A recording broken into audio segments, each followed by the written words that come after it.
Bismillahirrahmanirrahim. Welcome back dear students. Today I am going to teach you land adaptations of fungi. इस topic के अंदर हम discuss करेंगे कि फंजाई किस तरह टेरेस्ट्रियल इन्वायरमेंट के ऊपर सक्सेसफुली सर्वाइव करने के लिए, अडॉप्ट करने के लिए कौन कौन से अडॉप्टिव फीचर अपनी बॉडी के अंदर लेके आती है।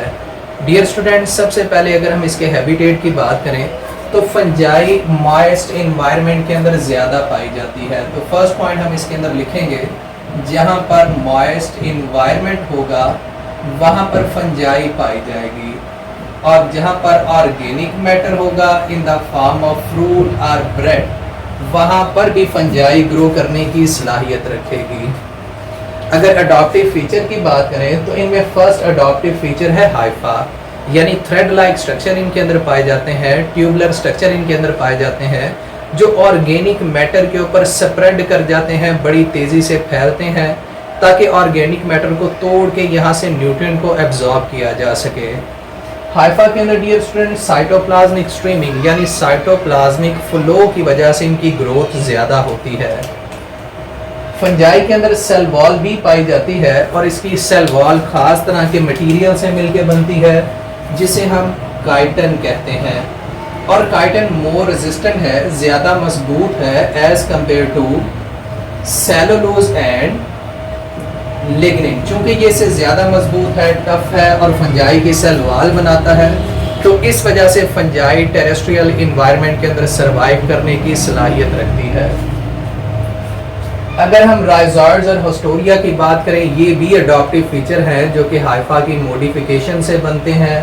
डियर स्टूडेंट्स, राइजॉइड्स हमारे पास खास किस्म की फंजाई है जिसे हम सेप्रोबिक फंजाई कहते हैं, इसके अंदर पाए जाते हैं, और सेप्रोबिक फंजाई ये फीड करती हैं या ग्रो करती है ऑन द ऑर्गेनिक मैटर, यानी जहाँ पर ऑर्गेनिक मैटर होगा वहाँ पर ग्रो करके ये सर्वाइव करेगी।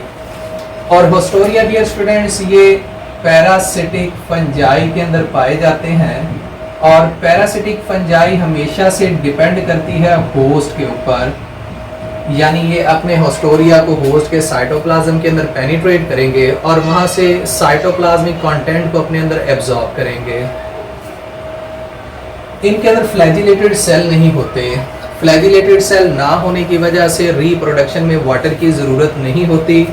इनमें एसेक्सुअल रिप्रोडक्शन की खास टाइप पाई जाती है जिसे कुनीडिया फॉर्मेशन कहते हैं, यानी इनके अंदर कुनीडिया हैप्लॉइड स्पोर बनते हैं।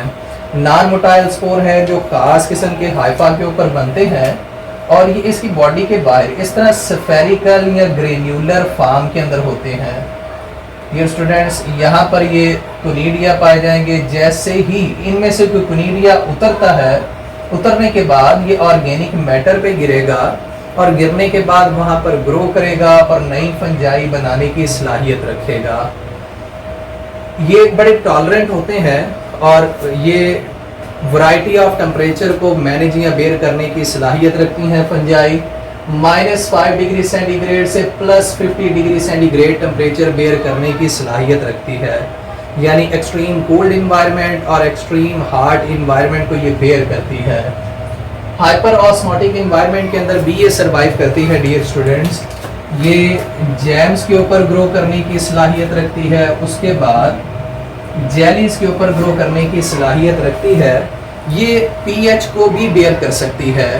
एक्सट्रीम पीएच जिसमें 2 to 9, यानी हाईली एसिडिक पीएच और highly basic pH, acidic environment और बेसिक इन्वायरमेंट दोनों के अंदर ये सर्वाइव करती है।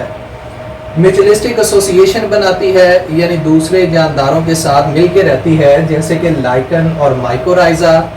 ये लाइकन और माइकोराइजा इसी चैप्टर के अंदर हमने डिस्कस किया है, आप इस चैनल के अंदर वो टॉपिक देख भी सकते हैं। तो डियर स्टूडेंट, फंजाई इनके साथ भी म्यूचुअलिस्टिक एसोसिएशन बनाती है।